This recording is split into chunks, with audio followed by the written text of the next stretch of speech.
पूरी दुनिया की इस वक्त निगाहें इस्लामाबाद पर टिकी हुई हैं। जी हां, पाकिस्तान के इस्लामाबाद में दरअसल मशरिक़ वस्ता में 40 दिनों से जो जंग छिड़ी हुई थी, जहां पर एयर स्ट्राइक और बमबारी हो रही थी, जहां पर मिसाइल और ड्रोन के जरिए से एक दूसरे पर हमले किए जा रहे थे, इस जंगबंदी के बीच अब सबकी निगाहें पाकिस्तान पर इस वजह से टिकी हुई हैं क्योंकि पाकिस्तान में इस जंगबंदी को लेकर या मुस्तकिल जंगबंदी को लेकर, दरअसल जंग के खात्मे को लेकर पाकिस्तान में बातचीत शुरू होने जा रही है।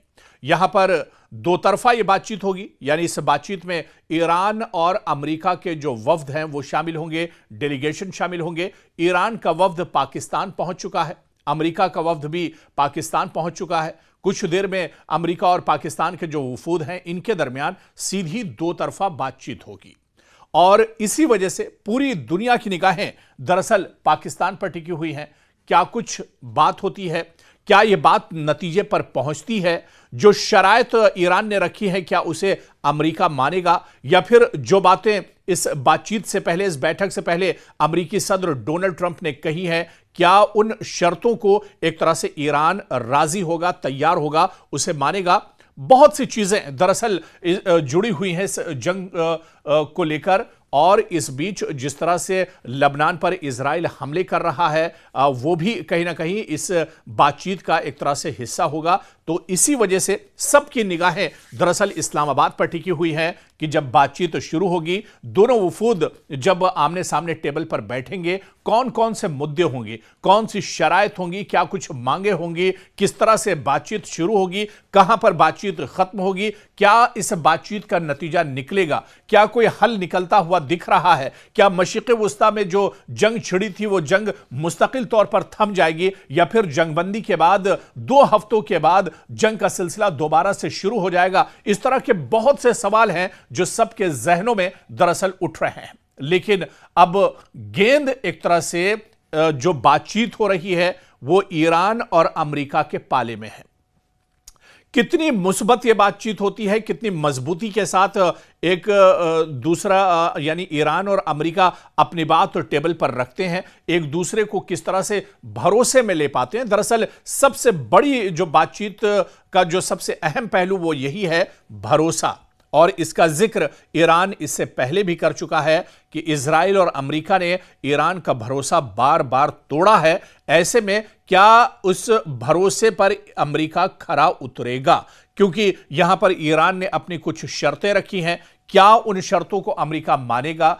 क्या इन शर्तों पर बातचीत एक तरह से आगे बढ़ेगी? यह देखना बहुत अहम होगा। दरअसल इस बातचीत शुरू होने से पहले और ठीक जंगबंदी शुरू होने के बाद जिस तरह से लेबनान में बहुत बड़ा हमला एक तरह से इजराइल ने किया है, जिसे ईरान ने जेनोसाइड यानी कत्लेआम कहा है, तकरीबन 300 लोग मारे गए इस हमले में। और जिस तरह से 50 एयर जो फाइटर थे, जो जेट तैयारे थे, उनके जरिए से अचानक ये एयर स्ट्राइक लबनान पर किया गया और इतनी तबाही शायद दुनिया में इससे पहले कभी नहीं देखी होगी। एक साथ कई इलाकों पर, लबनान के अंदर कई शहरों पर, कई ठिकानों पर दरअसल ये हमले किए गए, जिसमें आम लोगों की जानें एक तरह से गई हैं। कत्लेआम एक तरह से आम लोगों का लबनान के अंदर किया गया है, सिर्फ हिजबुल्लाह को टारगेट बनाने को लेकर, हिजबुल्लाह को निशाना बनाने को लेकर, हिजबुल्लाह पर हमले के नाम पर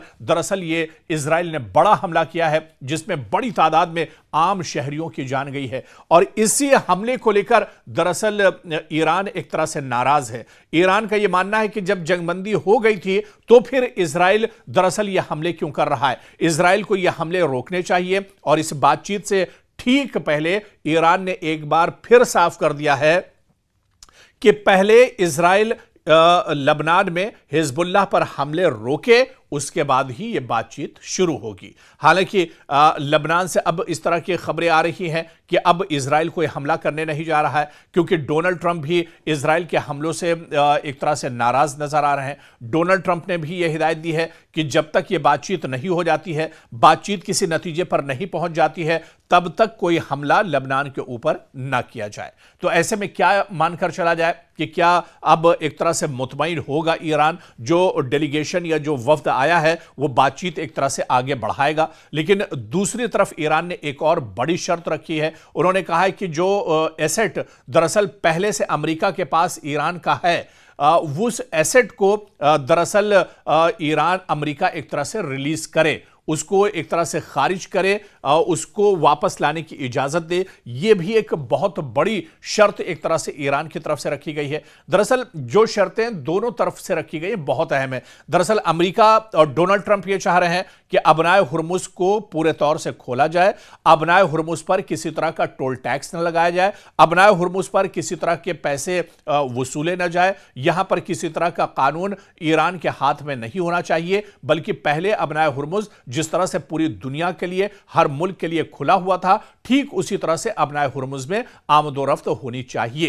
क्या ईरान अब इस शर्त को, ईरान की और डोनाल्ड ट्रंप की और अमेरिका की शर्त को ईरान मान लेगा? यह भी देखना बहुत अहम होगा, क्योंकि जो बातचीत अब होने जा रही है इसमें कई ऐसे मुद्दे हैं जिन पर माहिरीन ये मानते हैं कि बातचीत दरअसल रुक सकती है। दरअसल सबसे बड़ा बातचीत का जो मुद्दा है वो लबनान में इजराइल के हमले हैं। लगातार लबनान में इजराइल हमले कर रहा है। ईरान का ये मानना है कि अगर लबनान में इजराइल हमले नहीं रोकता है तो फिर बातचीत हम नहीं करेंगे, बातचीत आगे नहीं बढ़ेगी।